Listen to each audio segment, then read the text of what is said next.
Sreekumar sir കൂടി ചേരുന്നുണ്ട്, മുതിർന്ന മാധ്യമ പ്രവർത്തകൻ.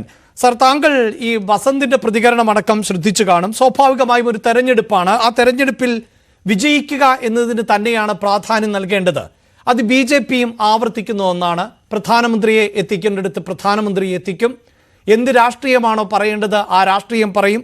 അതുപോലെ തന്നെയാണ് ഓരോ തെരഞ്ഞെടുപ്പിനെയും നേരിടേണ്ടത് എന്നതിൽ തർക്കമില്ല. അപ്പോൾ കളമറിഞ്ഞ് കളിക്കുന്നു കോൺഗ്രസും എന്ന നിരീക്ഷണം താങ്കൾക്കുണ്ടോ തൃശ്ശൂരിൽ? അഭിലാഷ്, ഇത് തൃശ്ശൂരായിട്ട് നിങ്ങൾ മാത്രം ഇതിനെ ബന്ധപ്പെടുത്തരുത്. ഇത് ഇന്ന് മല്ലികാർജുൻ ഖാർഗെ വന്നത് തൃശ്ശൂരിൽ എന്തോ വലിയ BJP എന്തോ മലമറിക്കാൻ പോകുന്നു, അതിനെതിരെ ആ തോന്നൽ വേണ്ട. ഇത് തൃശ്ശൂരിലത്തെ കാര്യമല്ല.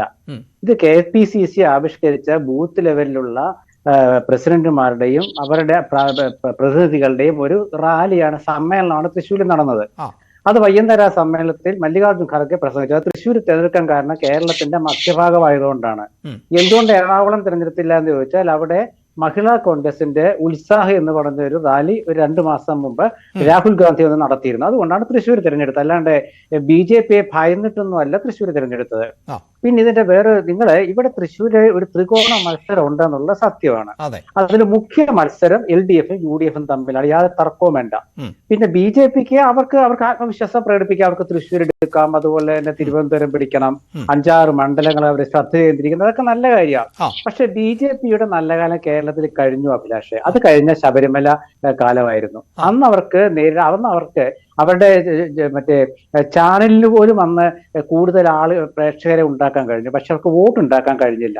അപ്പൊ ആ ഒരു കാലഘട്ടം കഴിഞ്ഞുപോയി. അപ്പൊ അതൊരു ശക്തിയായിട്ട് BJPയെ ഞാനിത് കാണുന്നില്ല. പക്ഷേ BJPയെ ഇവിടെ ഉണ്ടാക്കാൻ സാധിച്ചില്ല എന്ന് പറയാൻ പറ്റില്ല. തൃശ്ശൂർ മണ്ഡലത്തിൽ തൊട്ടു മുമ്പ് നടന്ന പാർലമെന്റ് തെരഞ്ഞെടുപ്പിനേക്കാൾ 17.5% വോട്ട് ഉയർത്താൻ അവർക്ക് സാധിച്ചു 2019. അത് വിജയത്തിലേക്ക് എത്തിയില്ല. അല്ല, അത് സുരേഷ് ഗോപിയുടെ ആദ്യത്തെ വരവിൽ ഒരു സിനിമാ നടൻ എന്നുള്ള നിലയ്ക്ക് അദ്ദേഹം ഒരു നല്ല സ്ഥാനാർത്ഥിയായിരുന്നു. അദ്ദേഹം കുറെ വോട്ട് പിടിച്ചു. അതിനുശേഷം ഇപ്പം പഴയ സുരേഷ് ഗോപി ആ ഒരു വെള്ളിത്തിരയിൽ നിന്നും ജനങ്ങളുടെ ഇടയിലേക്ക് ഇറങ്ങി വന്ന ഒരു സുരേഷ് ഗോപി അല്ല ഇപ്പോൾ ഉള്ളത്. അല്ല, പക്ഷേ പ്രിന്റുവിനെ പോലുള്ളവർ, പ്രിന്റു പറഞ്ഞ ഒരു പ്രധാനപ്പെട്ട കാര്യമുണ്ടല്ലോ, അദ്ദേഹം രാജ്യസഭയുടെ പ്രതിനിധിയാണ് എങ്കിൽ പോലും തൃശ്ശൂർ മണ്ഡലത്തെ കേന്ദ്രീകരിച്ച് പ്രവർത്തിക്കുകയും ഒരുപക്ഷെ TN പ്രതാപനേക്കാൾ കൂടുതൽ ആളുകൾക്ക് അവിടെ പരിചിതനായി മാറിയിട്ടുണ്ട് എന്നാണ് പ്രിന്റുവിന്റെ BJPയുടെ അവകാശവാദം.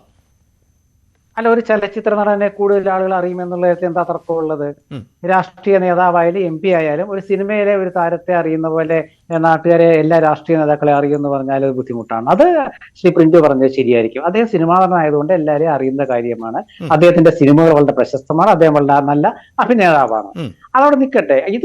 ഇവിടുത്തെ രാഷ്ട്രീയം എന്ന് പറയുന്നത് എന്തുകൊണ്ട് തൃശ്ശൂരിൽ BJPക്ക് ഒരു താല്പര്യം വന്നു എന്ന് വെച്ചാൽ അത് തൃശ്ശൂർ അസംബ്ലി മണ്ഡലത്തിലെ ഒരു പ്രത്യേക മേഖലയിൽ സുരേഷ് ഗോപിക്ക് സ്വാധീനം ഉറപ്പിക്കാൻ സാധിച്ചിരുന്നു. അത് ഞാൻ ഈ സവർണ വിഭാഗം എന്ന് പറയുമ്പോൾ ഇവര് തെറ്റിദ്ധരിക്കും. കാരണം ഇവരത് സവർണ ജാതി എന്ന് തെറ്റിദ്ധരിക്കും. ഞാൻ ഉദ്ദേശിക്കുന്ന ഒരു എലൈറ്റ് ക്ലാസ് എന്നുള്ള നിലയ്ക്കാണ്. ആ ഒരു വിഭാഗത്തിനിടയിൽ സുരേഷ് ഗോപി ഒരു കാലഘട്ടത്തിൽ കുറച്ച് സ്വാധീനം ഉണ്ടാക്കിയിരുന്നുള്ള സത്യമാണ്. പക്ഷെ ഇപ്പോൾ അതൊക്കെ മാറിപ്പോയി. ഇവിടെ എന്തുകൊണ്ട് BJPയെ ഒരു മുഖ്യ ശത്രുവായി കോൺഗ്രസ് കാണുന്നു എന്ന് വെച്ചാൽ ദേശീയ തലത്തിൽ BJPയാണ് കോൺഗ്രസിന്റെ മുഖ്യ ശത്രു. പക്ഷെ ഇവിടെ രാഷ്ട്രീയ ശത്രു, തെരഞ്ഞെടുപ്പ് ശത്രു CPM ആണ്. യാതൊരു തർക്കമില്ലാത്ത കാര്യമാണ്. കാരണം ഇവിടെ തൃശ്ശൂർ തോൽപ്പിക്കേണ്ടത് LDF സ്ഥാനാർത്ഥിയാണ്. അത് തൃശ്ശൂർ CPI സ്ഥാനാർത്ഥിയാണ്, സുനിൽകുമാർ ആണെന്ന് കേൾക്കുന്നു. അങ്ങനെയാണ് ഇവിടുത്തെ മുഖ്യ മത്സരം LDF UDF തമ്മിലാണ്. തർക്കമൊന്നും വേണ്ട. അതിനിടയ്ക്ക് ഈ വോട്ടുകൾ, അതായത് സുരേഷ് ഗോപി എന്ന നടൻ സ്വീകരിക്കുന്ന വോട്ടുകൾ BJP സ്വീകരിക്കുന്ന വോട്ടുകളല്ല, സുരേഷ് ഗോപി എന്ന നടൻ, എന്ന അഭിനേതാവ്, എന്ന താരം സ്വീകരിക്കുന്ന വോട്ടുകൾക്ക് ഒരു പ്രാധാന്യമുണ്ട്. ആ വോട്ടുകൾ എത്രത്തോളം പിടിച്ചു നിർത്താം എന്നുള്ളതായിരിക്കണം കോൺഗ്രസിന്റെ ഒരു താല്പര്യം. അതായത് നരേന്ദ്രമോദി കഴിഞ്ഞ തവണ എറണാകുളത്ത് വന്നപ്പോൾ അദ്ദേഹം BJPയുടെ ബൂത്ത് പ്രസിഡന്റുമാരുടെ സമ്മേളനത്തിൽ സംസാരിച്ചിരുന്നു. അപ്പൊ BJPയുടെ ബൂത്ത് പ്രസിഡന്റുമാരുടെ സമ്മേളനത്തിൽ സംസാരിച്ചപ്പോൾ അദ്ദേഹം പറഞ്ഞത്, നിങ്ങൾ ബൂത്തുകളിലേക്ക് കേന്ദ്ര ഗവൺമെന്റിന്റെ പദ്ധതികൾ എത്തിക്കൂ എന്നാണ്. അപ്പൊ ബൂത്തിന്റെ പ്രാധാന്യം BJPക്കും അറിയാം, കോൺഗ്രസിനും അറിയാം, LDFനും അറിയാം. അപ്പൊ ഇവിടെ എന്താന്ന് വെച്ചാൽ കോൺഗ്രസിന് അബദ്ധം പറ്റാറുള്ളത് വോട്ട് കാലത്ത് കൃത്യമായിട്ട് അവരുടെ വോട്ട് സമാഹരിച്ച് ബൂത്തിൽ എത്തിക്കാനുള്ള ഒരു മുൻഗണന അവർ പലപ്പോഴും കാണിക്കാറില്ല. അത് ഇത്തവണ നരേന്ദ്രമോദി പറഞ്ഞതോടുകൂടി കോൺഗ്രസ് മനസ്സിലാക്കി, ബൂത്തുകൾ ശ്രദ്ധിച്ചില്ലെങ്കിൽ അപകടമാകുമെന്ന് മനസ്സിലാക്കി.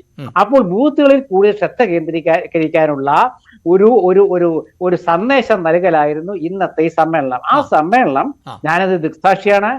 തൃശൂർ പൂരത്തേക്കാൾ ഭയങ്കരമായ ആളുകൾ എന്ന് വെച്ചാൽ പെരുവനം കുട്ടന്മാരായരുടെ ചെണ്ടവാദ്യം കൂടി ആയപ്പോൾ ഫലത്തിൽ അത് ആനയില്ലാത്ത ആളുകളുടെ മാത്രമുള്ള പൂരമായി മാറി. അത് യാതൊരു സംശയമില്ലാതെ നരേന്ദ്രമോദി പങ്കെടുത്തതിനേക്കാൾ ജനബാഹുല്യം അത് നടത്തിയത് എവിടെയാ? ശ്രീ വടക്കുംനാഥന്റെ തെക്കേ ഗോപുര നട തൊട്ട് നെഹ്റു മണ്ഡപം വരെ. അതാ ഞാൻ പറഞ്ഞത്, ആ പരന്നു കിടന്ന സ്ഥലത്തുള്ള വൻ വിജയമായിരുന്നു. അപ്പൊ അതിൽ നമ്മൾ മനസ്സിലാവും. പക്ഷെ ആ വൻ വിജയം എന്ന് പറഞ്ഞാൽ ജയിക്കാനുള്ള വിജയമാണെന്ന് കോൺഗ്രസ് ധരിക്കാനും പാടില്ല.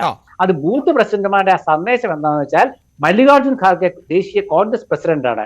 കോൺഗ്രസ് പ്രസിഡന്റ് എന്താണ് അവിടെ വിഷയം ചർച്ച ചെയ്തത്?